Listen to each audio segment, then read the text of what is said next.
Movies with Bruce. Take 50. No, I'm kidding. This is the first one if I don't knock everything over right here. Guys, thank you for tuning in. Movies with Bruce. A lot going on this week. We'll try to get everything in as quick as we can. I saw an article on the 5th from Insider.com, and it talked about drive-in movies. Now, I know we talked about this 2 weeks ago, but let me give you a couple things you probably don't know. In the drive-in movie theater heyday, which was 1960s, 70s, anyway, there were around 4,000 drive-in movie theaters.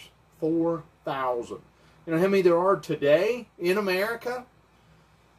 About 300, about 330 to be exact. Drive-in movies, I believe that it is a safe option for your cabin fever that you're feeling right now, and I wish we had them open. I'm sorry about the light thing. I don't know what's up with my camera. If anybody knows how to fix that on my recordings, message me on the bottom. The light, it's not my light, it's just the camera. Sorry. Anyway, all right, drive-in movies. It is a safe option with the coronavirus and everything going on. I think it is. I think it's a lot safer than some of the things that are open. Drive-in movies has been called an extension of your living room. If you read that article in Insider.com from April the 5th, I thought that was a neat way to describe what a drive-in movie theater is. An extension of your living room, especially as nice as some cars are today. Not my car, but some people's car.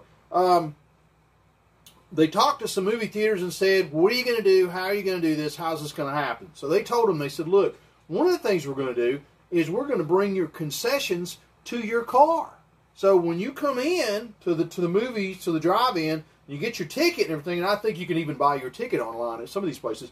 They're going to let you order your concessions, and they're going to bring it to your car. Another thing that they were doing, every other space has been blocked off at the drive-in movie theater in some places, and they're saying, hey, it's going to be even safer, even better.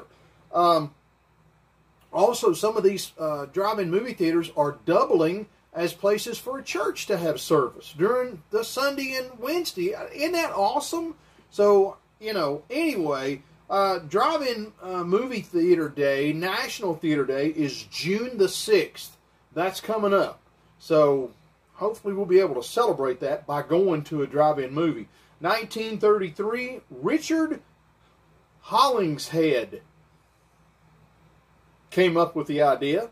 So I hope that I pronounced that correctly. But when the drive-in first opened up, I thought this was kind of neat. You go back and look at some of the pictures of when the drive-ins first opened, and you'll figure this out. It was just as important to go see the movie as it was to get your car cleaned up and show your car off. A lot of people like to pull in early to the drive-in movie theaters and just show off their nice car. So anyway, drive-in movies, I think, an extension of your living room. I agree with this article. I think it's safer. If you're watching Movies with Bruce and you know our wonderful Virginia Governor Ralph Northam or Tennessee's Governor Bill Lee, would you please tell them that Movies with Bruce said, open the dang drive-in movie theater? Come on, guys. Really? All right, so what's going on at the movie theater? We're going to run a little long today, but I'm going to get after it. Animated movie Scooby-Doo is the next to fall out and fall away from the theater forecast. Warner Brothers now joins Universal, Walt Disney with its first straight-on-demand release. Scoob was supposed to be a story about how Shaggy and Scooby met. Now it's coming straight into your living room for $20. So $25 if you want to own it, $20 to rent it. Most studios are choosing the hurry up and wait game with blockbuster movies like Wonder Woman, No Time to Die, Ghostbusters, and others. And a few of the movies, they're just moving them out a little farther down the road to see what happens right here. So give me your thoughts. Is $20 too much for you to stream a movie? Are you streaming movies at $20 a pop? Give me your best guess of when you think the theater's going to open. And when they do open, will people return in droves to the movie theater? Or will people maybe not return at all for a while? What do you think? So, today's movie. It's a laugh out loud comedy from all the way back in 1998 starring Chris Tucker and Jackie Chan. But let's ferret out a couple of facts about the movie. Number one, not kid-friendly. I apologize, but it is chock full of comedic racial slurs. And although the movie is lighthearted in 1998. I'm not too sure how it would be taken today with our culture of offense that we have. Number two, here's some of the things I want you to watch for, okay? The first thing I want you to watch for is some of the beautiful art and history of China. Don't miss that. Some of it's going on in the sub-story, some of it's going on in the background. Don't miss that. Some of it is absolutely gorgeous and very interesting. Number two, I want you to specifically watch Jackie Chan do his own stunts, with blue screen and grease screen and all this other suits and all this other stuff they wear nowadays. It's pretty cool to watch Jackie Chan do his own stunts.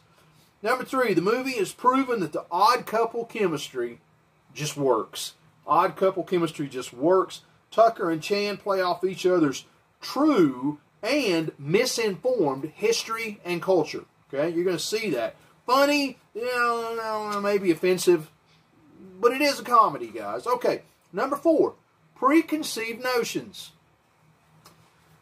Do you ever hear a person's name or maybe the way they talk or the way they dress and you've already made up your mind or made an opinion about them? Now, if you know me very well, I did that here a while back and I had to apologize for it, and I did. But anyway, you'll see Tucker judge Jackie Chan, but you'll also see the police and the FBI judge and have a preconceived notion about Tucker as well. So, mainstream isn't always the best stream. That's the last thing I want you to pay attention to. The main team. The main team isn't always the best team. My writing in these glasses. One team has all the players. One team has all the info. One team has everything that you can think of going its way. But the other team, Kiara's trying to get into my drink. The other team only has two players. And those two players are rejects. They don't have anything. They've got limited everything. But they're big on passion, motive, courage, and conviction. What is today's movie? Jackie Chan, Chris Tucker, Rush Hour. Rush Hour number 1. Okay? Chris Tucker plays Detective Carter, and he is an officer who is... Thank you, baby. I'll get my kisses in. Thank you. She just wanted to give me a kiss, I guess. Chris Tucker plays Detective Carter. Okay? Detective Carter is an officer who is gung-ho, take no prisoners, ask no question, a hip officer trying to make his way to the elite FBI. See, right now, Chris Carter's team, Chris Tucker's team, he's Detective Carter. His team is 3 people. Me, myself, and I. That's it for him. Jackie Chan plays Inspector Lee from Hong Kong, who has one goal and one single agenda throughout this whole movie, and that is save Su Yung. Okay? Who's Su Yung? Well, she's the daughter of a high-profile Chinese officer who has come to America to unveil a huge, recently seized and recovered Chinese art collection worth millions. And I mean millions. Jackie Chan, Inspector Lee, happened to be in on the Hong Kong bust that seized the art, and now the bad guys, well, they've kidnapped Su Yung. So they're holding Su Yung for ransom. When the FBI finds out that Chan is being summoned to America, the good old US of A, to help out, well, they want to get rid of him. They don't want him anywhere near this case. They want to get all the glory for themselves of solving this case. So, if only, and I mean if only, the FBI could convince the LAPD that they need a highly qualified, highly trained babysitter. And who in the world do you think that could be? Enter Chris Tucker, Detective Carter. This mismatched odd couple figures out real quick that neither the FBI or the LAPD want either one of them near this case. So, racial slurs, cultural insults, and comedic mayhem explode with Jackie Chan and Chris Tucker in the 1998 Rush Hour. All right? Can Carter and Lee save Su Yung? Well, who's the real bad guy? You're going to have to watch and find out. Can Lee sing? Can Can Officer Carter dance? I tell you what, Rush Hour is filled with a lot of famous quotes. One of the most famous quotes of the movie, "Do you understand the words that are coming out of my mouth?" That's the movie that came from. And I'm pretty sure that y'all are going to, I'm pretty sure y'all are going to like this movie. I hope you're going to like this movie. All right. Movies with Bruce. This is April 23rd, 2020, in the midst of the coronavirus. Drive-in movies. Are you ready for them to reopen? Scooby is the latest to get the axe and sent to $20 a pop on demand. Will people return to the movie theaters? I'm asking. What do you think? Are you ready to go back? Are you ready to get in the middle of all that? Jackie Chan and Chris Tucker in 1998, not so family friendly. Rush Hour. Don't miss the beautiful art in the background and the history going on. Watch closely Jackie Chan's stunts. Odd couple chemistry. Preconceived notions. Don't have those. And the best team has heart and it has conviction as well. Guys, thank you all so much for watching Movies with Bruce. I'd like for you to like, subscribe, follow, forward, share. If you're watching me on YouTube or if you're watching me on Facebook, either one. Thanks so much, guys. Movies with Bruce. You all have a great afternoon. Have a wonderful weekend. Tell me what movies you're seeing and tell me if you're ready to go back to the movie theater. I think Nala and Kiara are ready to go to bed, and so am I.